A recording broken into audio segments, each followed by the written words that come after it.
Hello friends, मैं Indra Kumar Shirvanshi once again welcome to my YouTube channel on career institute. दोस्तों, आज हम डिस्कस करेंगे क्लास 12 यूनिट 6 रे ऑप्टिक्स का सेकेंड चैप्टर प्रकाश के अपवर्तन से सारे आईएमपी क्वेश्चंस हम देखेंगे दोस्तों डे वाइज डे। आज हम स्टार्ट करेंगे प्रकाश का अपवर्तन। अगर दोस्तों प्रकाश रे ऑप्टिक्स प्रकाश का परावर्तन जो फर्स्ट चैप्टर है उसका अगर आपको वो क्लियर नहीं है तो आप मेरे वीडियो के प्लेलिस्ट में जाकर देख सकते हैं। मैंने सारे जो इम्पोर्टेंट क्वेश्चन हैं वहाँ उस प्रीवियस वीडियोस में डिस्कस किया हुआ है।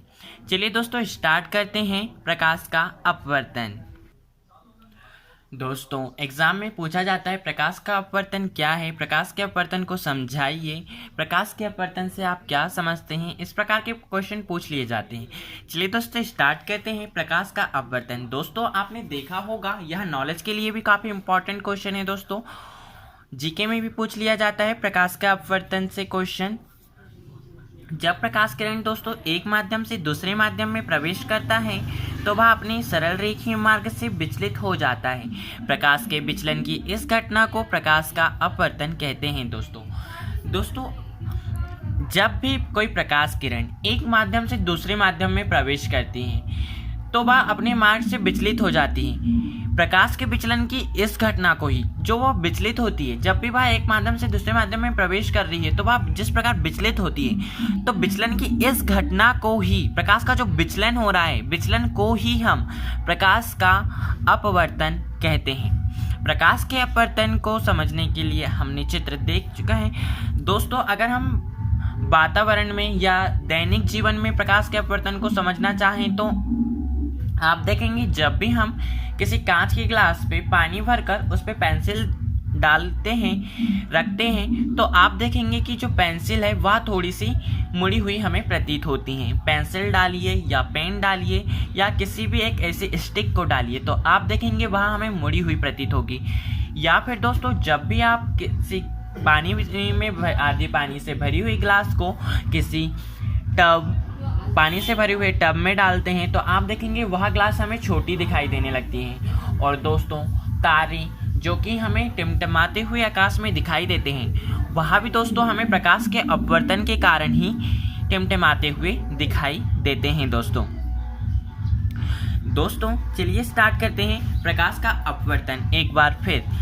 दोस्तों जब भी प्रकाश किरण एक माध्यम से दूसरे माध्यम में प्रवेश करता है तो अपने मार्ग जो सरल रेखीय मार्ग है उससे वह विचलित हो जाता है। अतः प्रकाश के विचलन की इस घटना को ही प्रकाश का अपवर्तन कहते हैं। अगर हम देखें तो दोस्तों हमने माना एक वातावरण है, वातावरण में कांच रखा हुआ है। चित्र के माध्यम से आप बहुत ही अच्छे से समझ पाएंगे।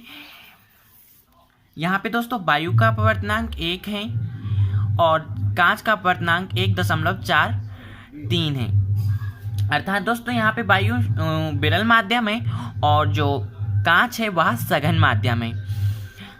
दोस्तों प्रकाश के अपवर्तन को समझने के लिए हमने यहाँ पे कांच PQRS में बिंदु A पर एक अभिलंब खींच लिया है ताकि जब प्रकाश किरण प्रवेश कर रही है तो वह किस प्रकार से विचलित हो रही है वह हम देख पाएँ। और बिंदु B पर हमने एक और अभिलंब खींच लिया है ताकि वह जब सघन माध्यम से विरल माध्यम में प्रवेश करती है तो प्रकाश किस प्रकार से विचलित होता है। तो दोस्तों प्रकाश की इन किरणों के इन गुणों का कि वह किस प्रकार विचलित होती है, क्या होता है, चलिए देखते हैं।